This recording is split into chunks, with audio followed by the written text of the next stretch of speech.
સવારમાં નાસ્તામાં યતરાજને પૂરી લઈ જવી હતી એટલે મેં પૂરી બનાવી અને તળી નાખી. પૂરીને ઠરવા મૂકી અને યતરાજને મેં નવડાવીને તૈયાર કરી દીધો. ત્યાં સુધી પૂરી ઠરી ગઈ હતી એટલે હું બેસી ગઈ ડબ્બો પેક કરવા માટે. યતરાજની પાણીની બોટલ અને ડબ્બો તૈયાર કરી દીધું.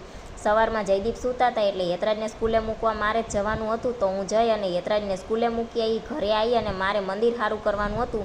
તો પહેલાં તો મેં દાદાનો હાર લઈ લીધો અને દાદાનો ફોટો લૂછી નાખ્યો અને પછી હું બેસી ગઈ મંદિર સારું કરવા.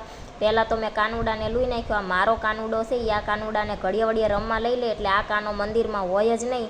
અને પછી મેં મંદિર સારું કરી નાખ્યું. મંદિર સારું કરવાનું કામ પતી ગયું એટલે જયદીપના કપડાં લેવા જવાનું હતું. તો અમે ઘરેથી નીકળી ગયા અને પહોંચી ગયા કપડાની દુકાને.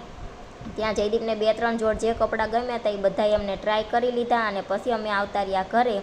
જયદીપ જે કપડાં લાવ્યા હતા એમાં પહેલી પેર જે હતી એ આ હતી અને બીજી પેર હતી એ આવી હતી અને ત્રીજી પેર હતી એ થોડીક ઓવરસાઇઝ હતી અને ચોથી પેર હતી એ આવી હતી.